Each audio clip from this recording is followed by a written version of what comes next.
Welcome and thank you for joining us for today's webinar, SecOps, Integrating with Operations, Development, and ITSM in the Age of Cloud and Agile. My name is Raleigh Gould and I will be your moderator for today's event. Our featured speakers are Dennis Drogseth, VP of Research at Enterprise Management Associates, and David Monahan, Research Director at Enterprise Management Associates. Dennis brings over 30 years of experience in various aspects of marketing and business planning for service management solutions. David's in-depth security experience spans over 20 years and includes organizing and managing physical and information security programs. Dennis and David will be dedicating the last 10 minutes or so of today's event to answering your questions. You can log them anytime using the chat panel. Also, today's event is being recorded and you will receive a follow-up email from EMA that will include the on-demand playback, so I hope you will check that out. And before I hand things over to our featured speakers, I wanted to thank the sponsors of the new SecOps research, BMC, Guardicore, Avante, SecureWorks, Sumo Logic, Tycon, and Veroden. Thank you for sponsoring this new research. And now I would like to go ahead and turn things over to our first featured speaker, Dennis Drogseth. Dennis? Hey, Raleigh, thank you very much. It's my pleasure to work with Dave to cover what turns out to be a lot of data for you today. I'm going to move right ahead into the agenda. I think the first thing, though, I want to say is what we tried to do was to really combine dual views. I'm the ops guy in terms of operations and ITSM. David, of course, our lead in security, and all associations there. And we were trying to bring the two worldviews together in our data and in terms of the personas. We looked at three use cases sort of defined out of operations, which would be performance management and change management, and then also audits and asset management. And you'll see those dimensions throughout. And here you have an agenda, and we will be trading places here and then to cover it as best we can. So first, our demographics. Right at the top, you can see in some ways how we actually define the research. We did set quotas, and we got pretty close. The goal was to have 20% from the IT executive suite, where we got 21, about 40% combined for IT security and fraud and related executives. We came into 39%. And then 40% across operations, ITSM, and development. And there you see it. We looked at geographies, and once again, we were pretty close. We were going to go 60-40. We got 62-38. And, of course, Europe is England, Germany, and France. Overall, we found surprising levels of commonality across the geographies, with the classic difference, which we almost always see, that North America was more positive about their success and further along with some of the integration. How much that is based on reality and how much based on sort of cultural attitude, still never been able to determine 100%. When we looked at verticals, you can see some of the top three, high technology software, banking, finance, and retail. We actually had others like utilities and manufacturing. We did success rankings in terms of how the verticals viewed themselves in terms of achieving success. This was self-assigned, and I should point out that the success was based on the SecOps initiative itself. So it wasn't a statement about how successful overall in terms of your security, but how successful were you in terms of your SecOps initiative.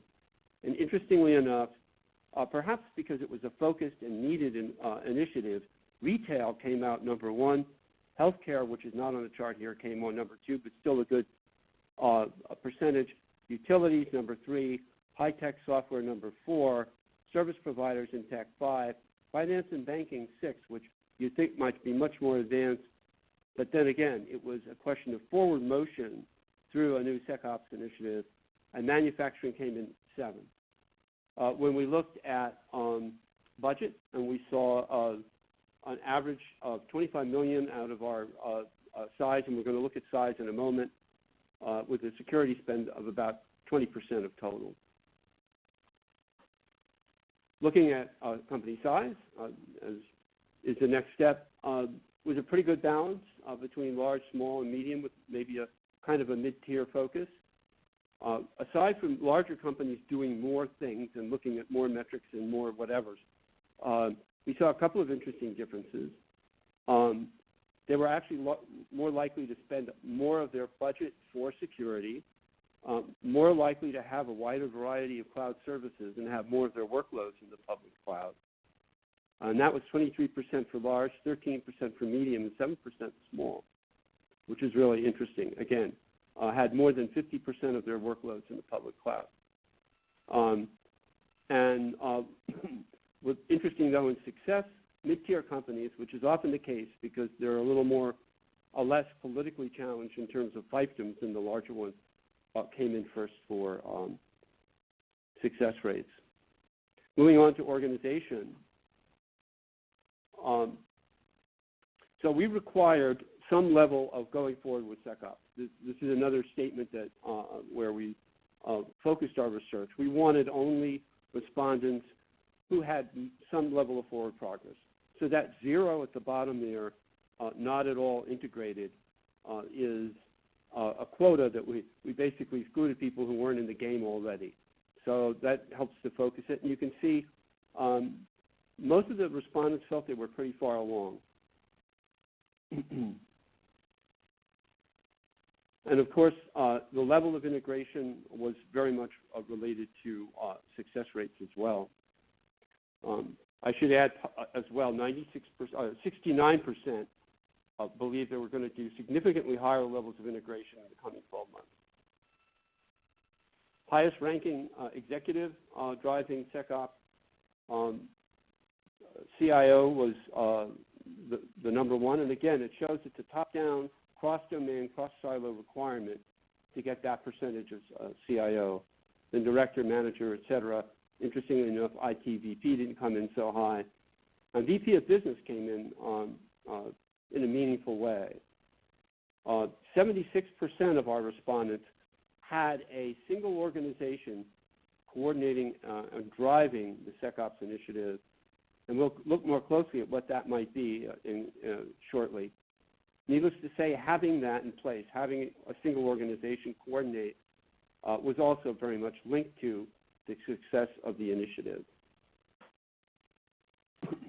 So what teams you're actively working with? And I think right away you can see the breadth of interest and focus. Yeah, the tops is pretty much operations, but then we get development, ITSM, all in various dimensions. By the way, I added up the percentages this morning, and the average respondent was dealing with 3.66 different teams. So it's a very multi-dimensional discussion. SecOps is not linear. That's one of the exclamation points I would take away from this research. And now we're going to try to put a human face on some of the differences in terms of those team leaders. And the question we asked is, you indicated that there was a single organization driving, right? We looked at that earlier. So who's doing it? Well, here's what we ended up seeing when we looked at the different respondents. 37% were driven by IT security and fraud, 20% operations per se, 19% just virtual TIE, IT service management, ITSM teams, service desk and beyond a little bit, and development and DevOps 15%, and then we had 13% that were a mix of legal lob overlay, kind of an overlay team. We did a lot of analysis to look at this human dimension. I'll just share a few perspectives in the next 2 slides. And I think it's symptomatic, again, one of the goals for me anyway is to see the human face in a different variety of approaches. What was the biggest roadblock for success? security and fraud, and Dave can talk about this, I know, at great length. Getting resources, getting budget, and getting good and qualified people, that was an ongoing challenge for them. In IT operations, the technology, those tool sets don't integrate, and you'll see technology was a big issue across the board. IT service management, lack of automation and workflow to support dialogue, because ITSM is often a hub promoting dialogue across groups and tied with just too much data, no way to share it. Development, we got too much data, no way to share it. Not surprising, they have so much on their hands and so much pressure. And then the overlay, which had more of that cross-domain, cross-group cultural issues, resistance to change. So there you have a bit of a feel right there. In terms of most important benefit, security saw better ROI on existing security infrastructure. And by the way, overall, that was tied for first place. You see that in the general population. IT operations also had that, and a whole slew of other benefits tied for first place, which is, again, typical of the multidimensionality of what operations has to do.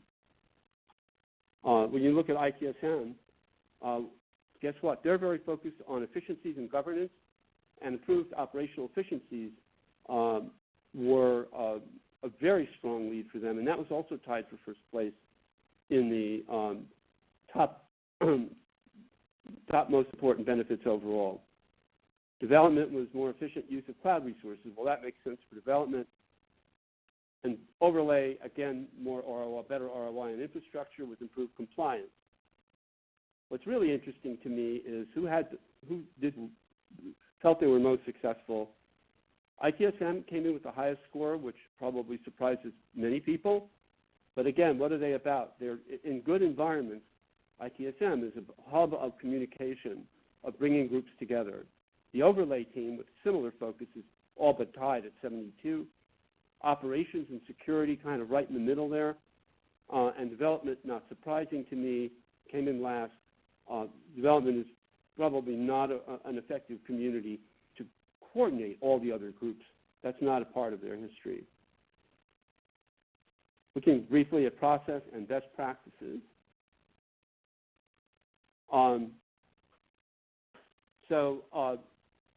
You can see, number one, that a lot of best practices apply. In fact,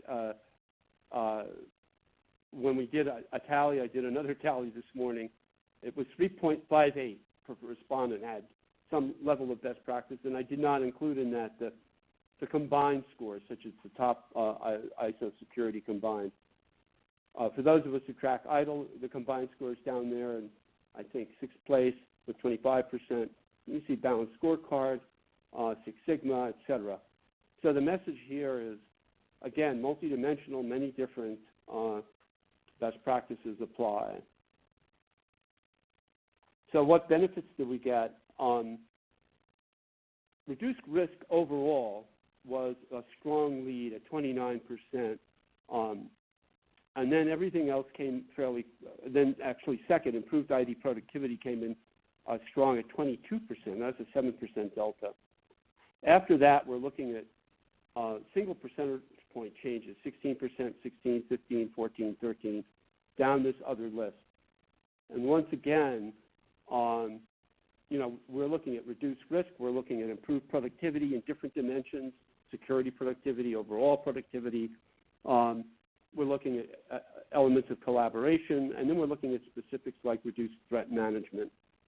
So again, we have a mosaic of best practice outcomes.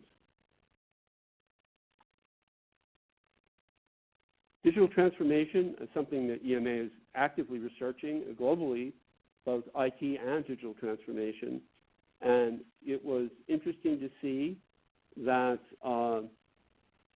striking in fact, that only 2% were not at all involved in a digital transformation initiative, which suggests, once again, we're dealing with a bit of, I hate to use the term, an elite group, because they're already involved proactively with SecOps. And by the way, I should have said this at the beginning. When we say SecOps here, we mean security and operations as a separate group, not security operations, right? So that handshake, of course, was complementary to digital transformation, as it turned out, and there was a strong linkage to being underway with digital transformation and progress with digital transformation and success in the SecOps initiative. Now I'm going to turn it over to Dave for technology and analytics. Thanks, Dennis.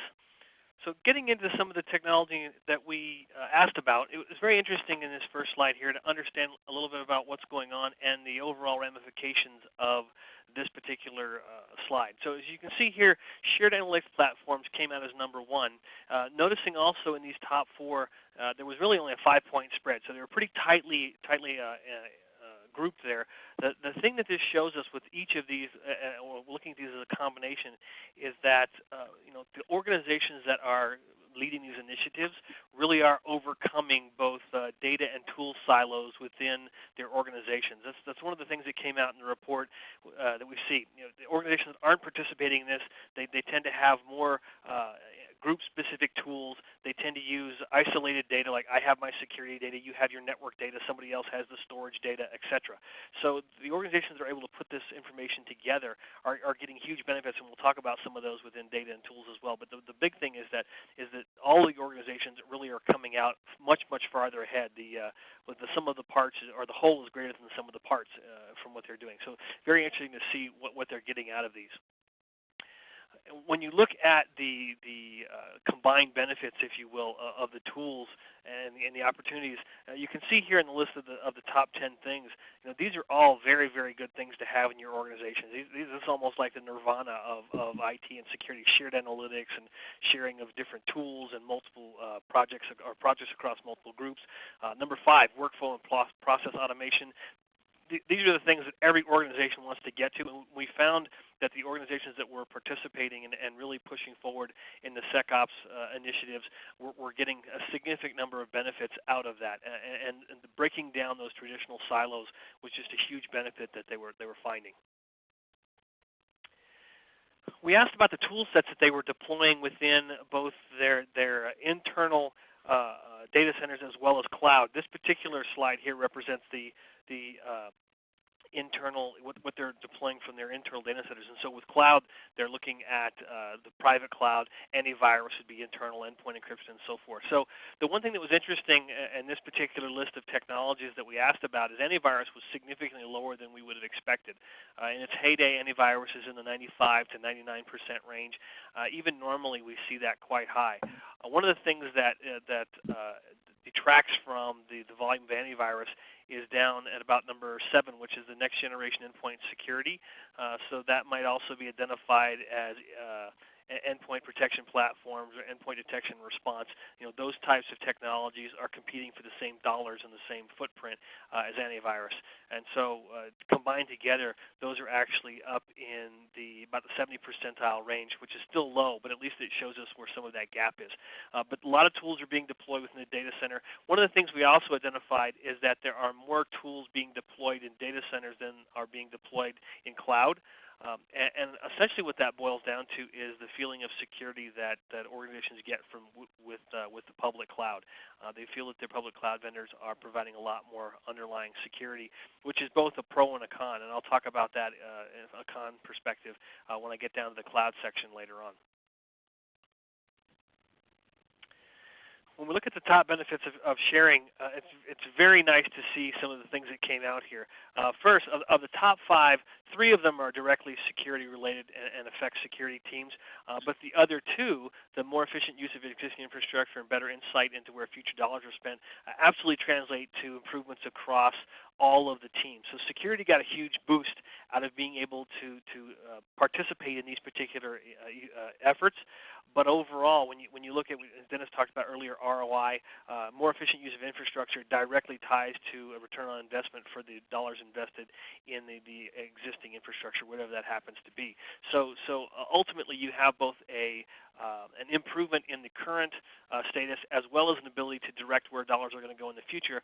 And I think part of that is when you have people working together for the good of the company, as opposed to working for the good of their particular vertical or fiefdom. Right? If you've got the different VPs vying for dollars because of something that they want to do within their organization, that is potentially mutually exclusive to the benefit of the second and third organizations, that's a problem. And I think we faced that. I know I have faced that in the past in being in operations. And hey, we need to do some wheeling and dealing for who's going to get the dollars to do whatever. And oftentimes security only got dollars if there was a significant breach or significant risk or something like that. But with combining these initiatives, we get down to where tools, we don't have to spend dollars on siloed tools, so we can spend less money on tools overall and get a larger benefit, a better ROI, and ultimately direct those dollars better as well.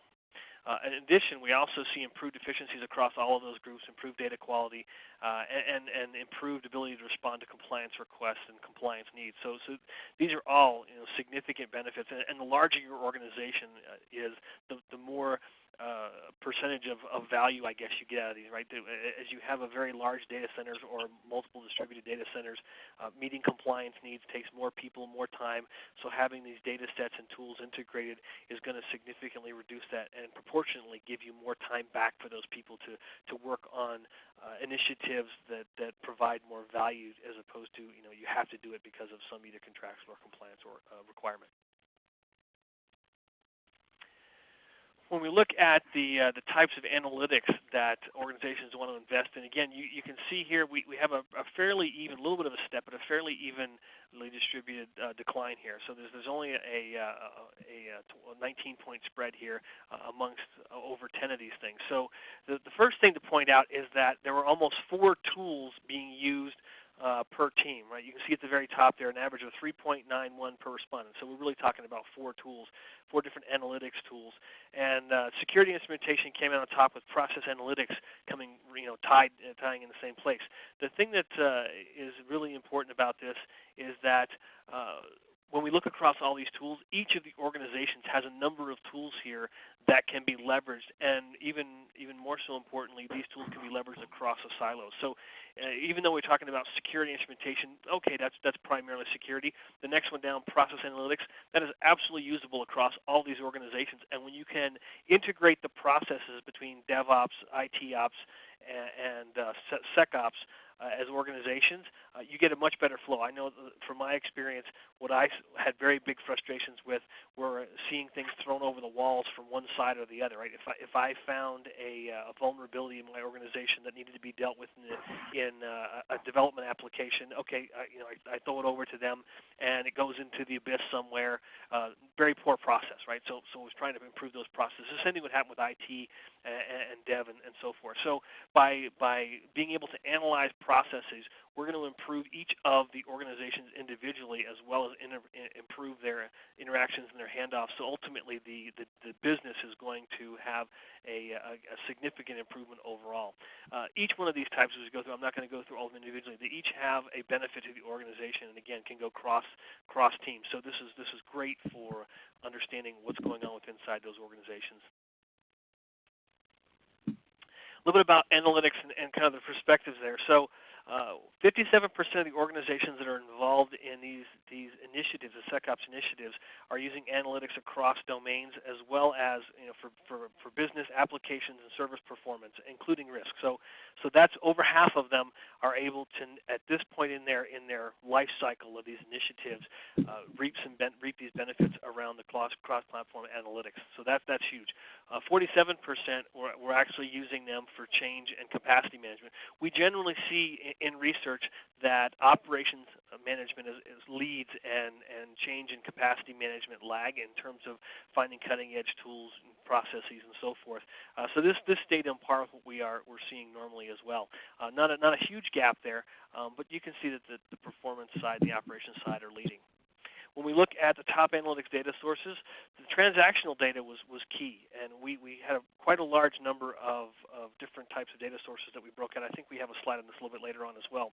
But transactional data was key in understanding numerous things. So from the operations side, anybody here who has been in operations and trying to determine, hey, we have an application slowdown, something's not working.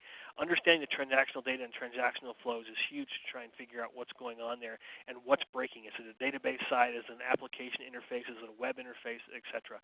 So that came out well on top. Endpoint and threat intelligence, antivirus, all important from the security perspective in terms of understanding a full context of what's going on in the environment. And lastly, the events and time series data primarily focused around security. So in here you notice that the transactional data goes across organizations, but really most benefits the IT operations and DevOps, and the last four will help security the most. Lastly but not least, 91% of the organizations that are involved are able to aggregate data into a central data store, some kind of data lake or data warehouse. We're seeing a lot of activity around big data and big data analytics, and the organizations that are pushing forward in these really are the leaders in pulling that data together, overcoming those data silos again, so that the entirety of the business can benefit.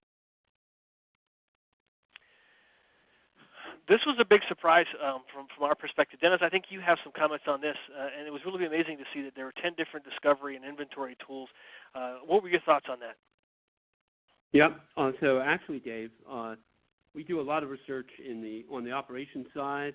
I did some parallel research just a few months ago on optimizing IT for financial performance, and we saw an average of 11 discovery or inventory tools focused on largely for audit related and inventory purposes. So this didn't surprise me at all. And you see there's some percentages there that go above 20 and some above 30 and 7% more than 40.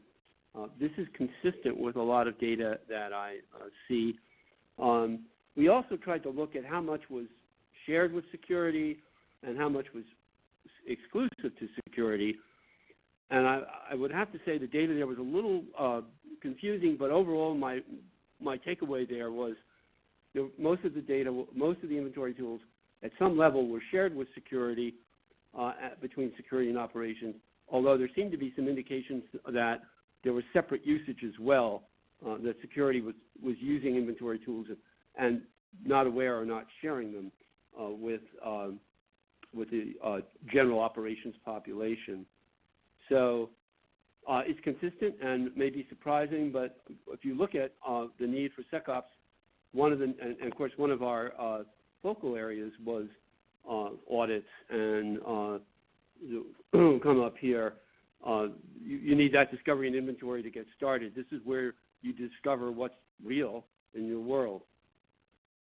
73% of our respondents were in fact proactively coordinating security and compliance with ITAM and IT asset management and software asset management audits. And again, those who were doing that, this was one of our use cases. It strongly correlated with overall perceptions of success in security operations initiatives. For those of you who care about configuration management database and configuration management systems, and I am one of them, we've done a lot of work in consulting, and actually we see a unique evolution in technology and relevance, even though a lot of the technology is still gasping for breath to catch up. We saw that 61% were leveraging service modeling at some level, and of course we included app discovery and dependency mapping, or ADDM. Then we asked of that group, are you sharing those CIs with security? And nearly 90% were, which surprised me in a very pleasant way. Nice to get a pleasant surprise. We also and I think that differs highly from those who aren't involved in SecOps as well, right? If they're not part of those initiatives, that number drops off significantly. Right, absolutely. Yeah, once you look at that. And of course, it correlated strongly with success as well. So it's still a very relevant technology, and the evolution of service modeling is something I'm going to probably explore in a separate research project linking all these three areas later in the year. So Dave, I think back to you. Yeah, thanks, Dennis. So let's talk a little bit about cloud. We mentioned a little bit earlier. This was a big outcome in my opinion. Again, we want to make sure everyone understands the context. So we're talking about organizations that have workloads in the cloud that are involved in the SecOps initiatives. So of the organizations that were using cloud, 3% had more than 75% of their workloads in the cloud. So that was actually big. Even though it's a fairly small percentage, that's a huge number of workloads in the public cloud. Additionally, only 24% of the organizations using cloud for their workloads had less than 10 or less percent of their workloads out there. The average came out from the operations side at about 18% of the workloads in the cloud. The thing that was really interesting to me is the security workloads came out at about 24% of their workloads in the cloud. I found that interesting because it was more than operations, and historically, the security organizations have been very, very cloud hesitant, right? Oh, I don't know, we can't put things out in the cloud because we can't see it, we can't touch it, we can't manage it. We're trusting somebody else, whatever the reasons were. So security tended to be a little more hesitant about putting workloads out there. And at this point, the cloud, the ability for clouds to deliver security information around what's going on the backside within those cloud infrastructures has significantly increased enough that security is really putting a lot of workloads out there. So that was interesting. Additionally, when you look at the top 5 cloud services that were being used to improve service delivery, you can see here that we had the 5 items here in terms of external SaaS, VDI, internally hosted visual apps, hosted IaaS, and internal IaaS, infrastructure as a service. The one that surprised us from the perspective of the overall data was the internal VDI. So virtual desktop, was really big around, about 6 or 8 years ago. There was a really big push for VDI, and then it seemed to kind of quiet down a little bit. So it was interesting to see that there's a push around VDI as a service. And from a security standpoint, there are a lot of security benefits of going that route. So I can definitely endorse that. When we look at how organizations are expanding within the cloud. We looked at public and private cloud. You can see here that the top one was, organizations were investing equally. 33% said equally in public and private cloud. But then just below that, organizations that were focusing on one or the other, internal or external cloud or private or public cloud, were very similar as well. So there wasn't a clear leader here or an overshot to say, hey, public cloud is way ahead or private cloud is way ahead in terms of overall growth or investment. The folks that were focusing on one or the other tended to be about the same, and the organizations that were actually increasing their footprint in both were also similar. So that was good as well. So we see the cloud is going to remain to be healthy. We didn't have any suspect around that, so that wasn't a surprise or anything like that. So what are the impacts on SecOps initiatives, right? These integrations of teams with cloud, right? What are they causing? So I thought that a number of these items were key to bring out. So the top one said the cloud presented unique challenges in terms of audits and compliance. These weren't all bad, right? So I want to make sure that everybody understands that this wasn't necessarily, oh my gosh, this is terrible. Depends on your cloud provider and who you choose. Some of the cloud providers are better at exposing APIs to gather information about what's going on from a security perspective than others. And so that's going to be a key issue when you're choosing your cloud providers to either run your normal operations workload or your security workloads. You want to make sure that you can gather as much information. If you're dealing with a smaller cloud provider or one that refuses to release that kind of information or expose it, I'd say don't jump in with them, regardless of how cheap it is, because I'm assuming that's what's going to be the counterbalance to that. You're much more willing to pay a little bit more money and be able to understand more about what's going on. I thought number 2 was very interesting as well in terms of redefining SecOps priorities based on what they were able to expose and identify and analyze from the cloud perspective. They were changing what their priorities were within those integration and workloads. So in jumping down to the bottom, the top 5 priorities for SecOps initiatives: maximize ROI. That leads us back to the previous conversation about getting better infrastructure utilization. Absolutely a key aspect. When you can reduce the number of tools you have, you can leverage single tools for multiple teams. That's a straight up ROI improvement. So this came through as a common theme in a number of different types of questions, whether that was based on internal infrastructure or cloud infrastructure and the leveraging of cloud. Additionally, when you look at the other 4 of those within that, you're talking about a lot of security items, but you also have applications. So number 3 is reducing application service disruptions. So once you're able to get more information, integrate the information across the data silos from dev, IT, and security, you're ultimately improving your ability to deliver your applications to your customers, which is going to be a significant benefit to the company. Lastly, your top threat was malware, right? I think everyone should be on board with that, and that could be any type of malware. Of course, ransomware is a big issue right now. We've had some major outbreaks of different types of ransomware, but it's not just ransomware. There's other types of malware out there, gathering information, extracting information, and so forth. So malware is still a top concern. And a number of different research projects from different organizations have confirmed this is the issue, and they're finding more malware, especially out in cloud storage, where I take some sort of data that's tainted, I put it out there, and now the rest of my team or most of my organization can get to it and spreads that same malware across the organization. So we need to be careful about that. All right, so Dennis, I think we're back to you. Yep, just for a few slides, we'll look on a little bit of insight on DevOps and use of applications. Before, though, I will put in my all-time ever-present comment on cloud. I think the data that David shared expresses this. I've never liked the phrase journey to the cloud. It implies a destination, and cloud is really less a destination than a set of resources, with many challenges associated with them. It is not a spa with a bar and a jacuzzi that you get to and you relax. So very important, very valuable, but think of it as resource versus a destination, in my humble opinion. Anyway, first thing to say here on applications, we're looking at a lot of different kinds of applications. All were very prevalent. In fact, if you look between the top and the bottom, the top got 33% votes, customer-facing applications. The bottom, applications using consumer API, got 24%. And so everything kind of gradated in between. In other words, a 9% delta between all these. The message here is we're dealing with a multiplicity of application types. Those need to be understood and managed in an effective SecOps way, unifying all of the relevant players, which in this case combines everybody in our research, development, ITSM, and operations and security. And what were people doing? You can see also a pretty strong votes. And by the way, let's go right to the bottom here for a moment. Only 6% were not doing anything in DevOps. That might be a little bit of a surprise. It was interesting to me.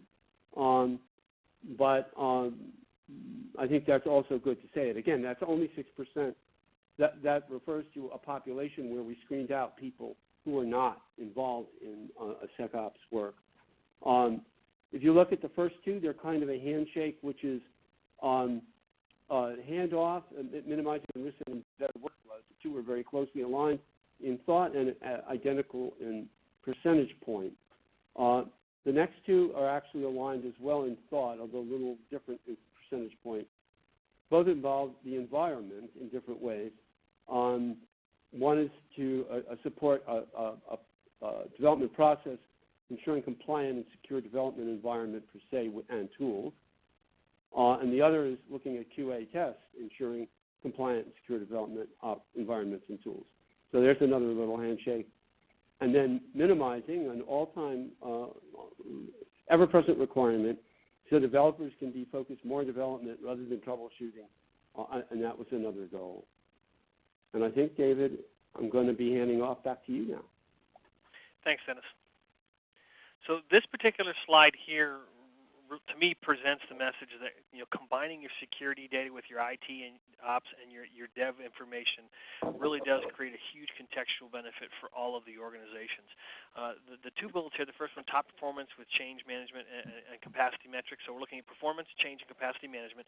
And if we were able to overlay security data, here are the things that they were saying were benefits, right? MTTR for service performance, data quality management, MTTR, mean time to repair or restore, for application-to-application compliance, component availability, et cetera. So all of these are operational metrics. These are not security metrics, but by being able to overlay the security data, each of these were top improvements in their operational capabilities. So there's a lot of data out there that security gets, and that they often compartmentalize and leverage to say, oh, there's a breach, or there's somebody doing something malicious or dumb, or whatever the case is. But a lot of that information can also be used to figure out what's going on in the environment from the operational perspective, as evidence here.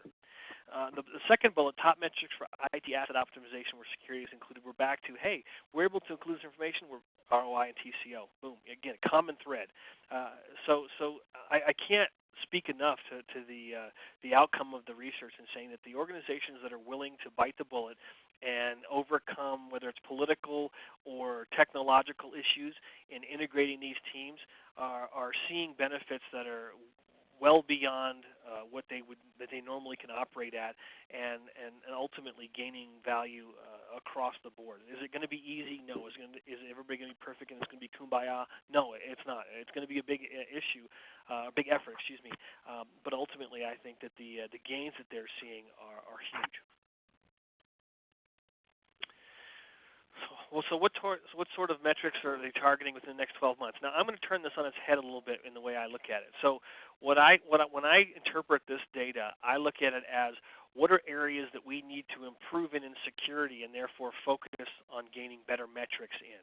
Right? So that to me is the motivation for wanting to put in more measurements, so I can understand it better, so I can improve better. So data loss detection and fraud detection and network detection, the top three there, all speak directly to identifying and hopefully preventing breaches, data exfiltration, either from internal or external threat actors. So I think those three, being very tightly aligned and just slightly above vulnerability management, I mean, those three really speak to what organizations are focusing on, because the change in mentality around, I have to believe that I've been breached, and now I've got to find the breach and do hunting and the other activities to try and identify where the threat actors are and what they've got a hold of. Of course, vulnerability management, and as you go through the whole thing, right? Each of these are key aspects that organizations want, and I can't speak enough to when you're looking at metrics within your organization and trying to define them.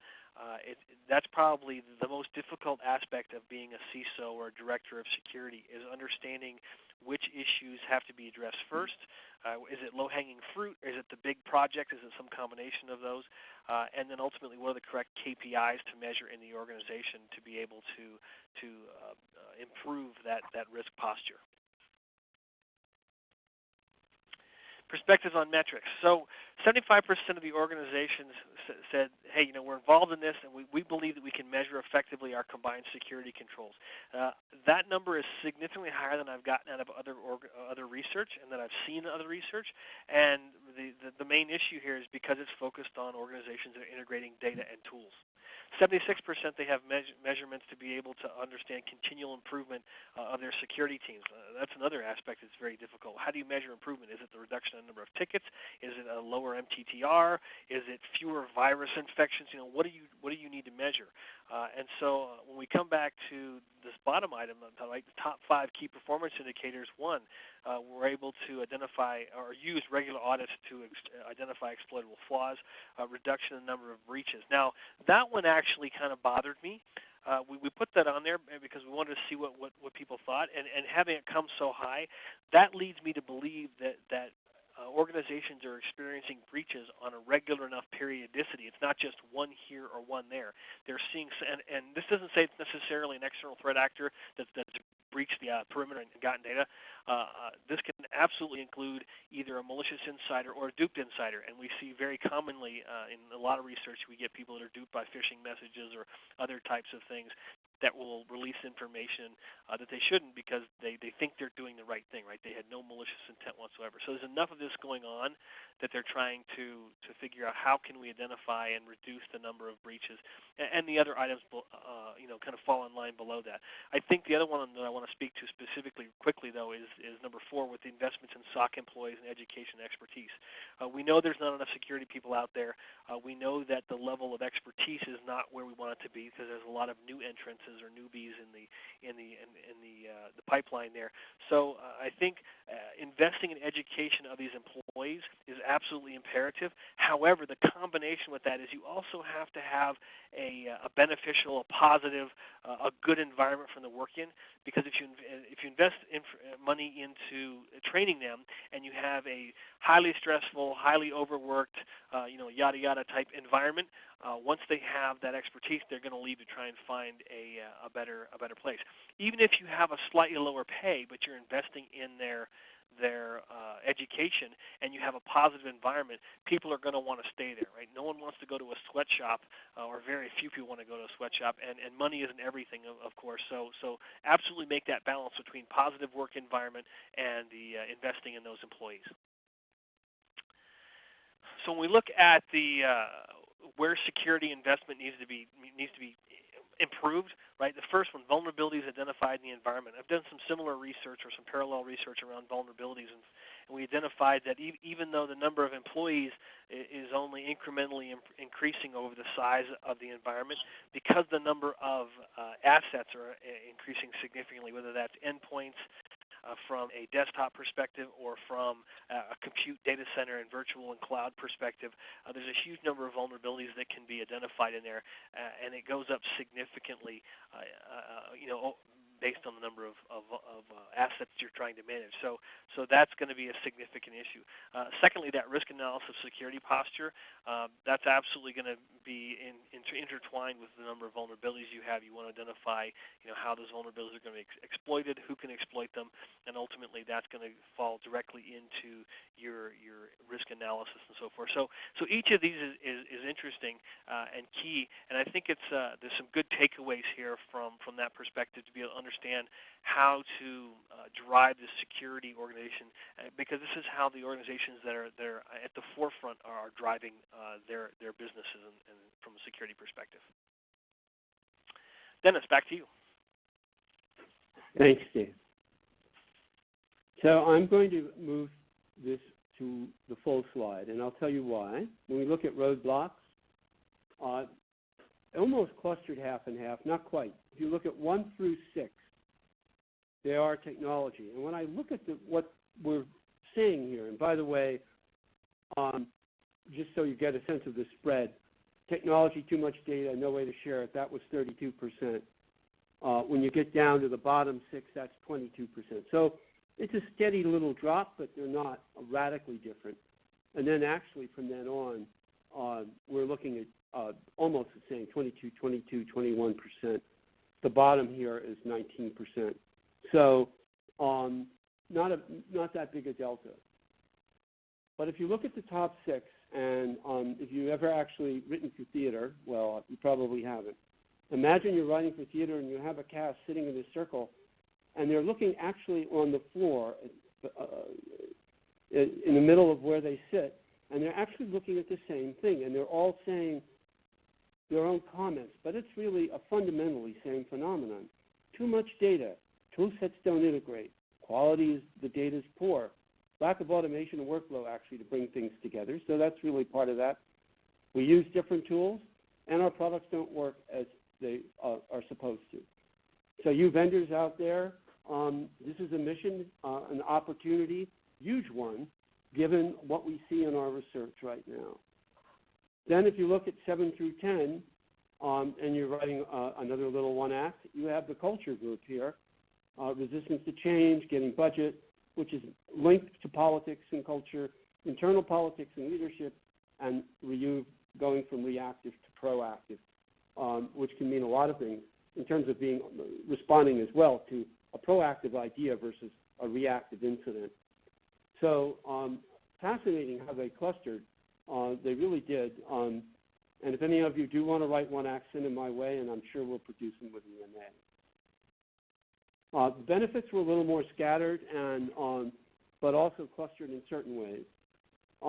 Now, to be clear, what you're seeing here is a list of benefits, and I'll move it through all the 10, based on prevalence. Let me tell you right away, the top 3 benefits, and the first 2 were tied in terms of what was the most important benefit, and they're all listed here in different levels. Better ROI was tied with improved operational efficiencies, and then right 1 percentage point behind them was more efficient use of cloud resources.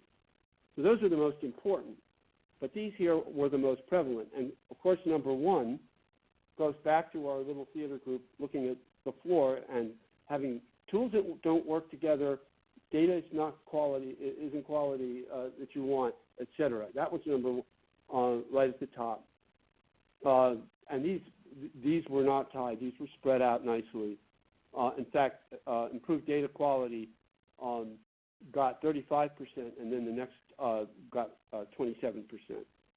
So basically, we're looking at a combination of tool-related improvements, better return on investment, better insight into process and operational efficiencies in different dimensions, efficient use of cloud, and then specifics like better remediation, reduction of false positives, compliance, and faster identification of threats. We looked at success based on, they were self-assigned. You could be extremely, very, et cetera, successful. And we clustered those who viewed themselves as extremely successful and mapped those against others, especially at the low end. And here's what we saw. Those are the high level of executive leadership. That was one of the qualities that came out with extremely successful. Executive involvement, more shared tool sets that also fit with success, more workloads in the cloud, a more proactive approach to the cloud, more cloud engaged fit in with success. Extremely successful had more metrics for pretty much all dimensions of what they were doing. In our extremely successful group, we also saw more benefits. Well, this made sense. And here's a list of some that stood out in terms of being the greatest delta between the extremely successful and others. Minimizing staffing issues, proactive ability to prevent problems, better insight into which processes and policies are most effective, and better security controls. And right at the top of the single greatest benefit, which we see consistently, better return on investment for the existing security infrastructure. I want to try to save a few minutes for questions, so I'm going to go into the summary and highlights very quickly. And if you have a photographic memory, I'm sure most of you do, you'll have everything memorized here. So high percentage rates who saw, and this, I should have said, how many people thought they were extremely well integrated? 24% thought they were extremely well, and 49% very well. A large majority had a single organization coordinating what was going on. And then we looked at the groups. Security was the most prevalent, but we looked at all the groups earlier.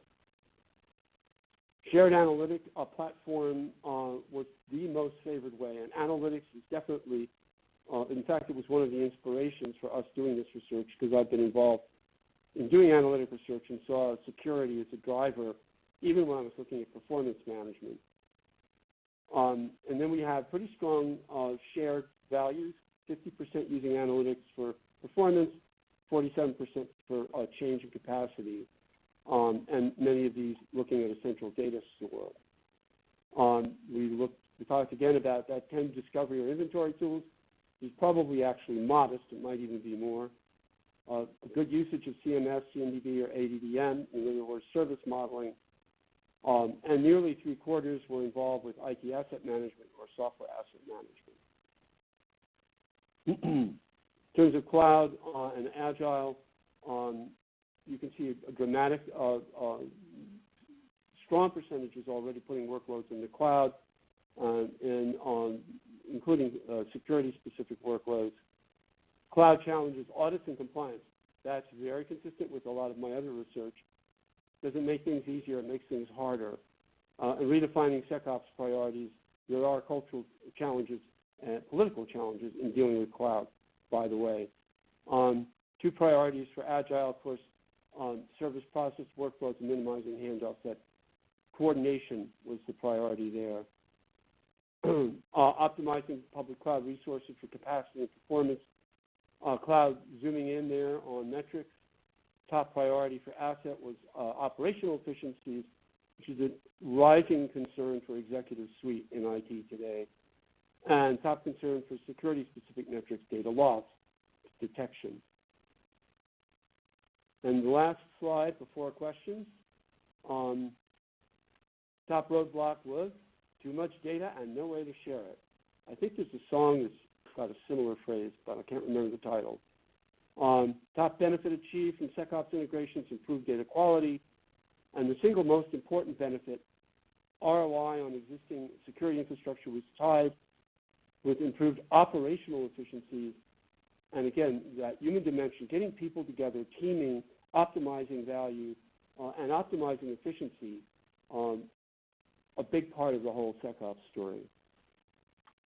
Raleigh, I think we'll turn it over to you. Great. Thank you, Dennis. If you have any questions, you can log them now using the chat panel. We have time for a few questions. Any questions that go unanswered, I will go ahead and send on to Dennis and David. The first question is, and Dennis and David, I'll let whomever wants to answer it go ahead and answer it, and feel free to provide additional feedback. The first question is, given the prevalence of SW issues impeding SecOps, what do you think is the way forward? Where will the innovations come from to make this work? Given the prevalence of, I'm sorry, what was the prevalence? Yeah, it broke up that SW. What was the? Oh, I'm sorry. Given the prevalence of SW issues impeding SecOps, what do you think is the way forward? Oh, software issues. Okay. Yeah. Okay. What's the way forward? Oh, okay. I'll take a stab at that. The way forward is for most of the vendors that Dave and I work with and others we don't work with to make some investments to think about this opportunity. It's a very real and needed one. And especially analytics vendors have an opportunity. Dave, do you want to take it from the security perspective?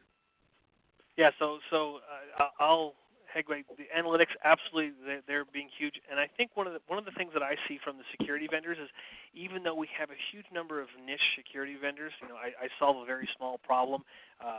They are working very hard at expanding their integrations between and data partners and so forth. And so we also have those analytics platforms which will port in a lot of data, as well as there's huge partner programs, and they have this kind of co-opetition perspective, in that they all realize that if we don't get this data to work together, then none of us are going to be super successful. So they're definitely working hard in the security area to make those integrations happen and data flows.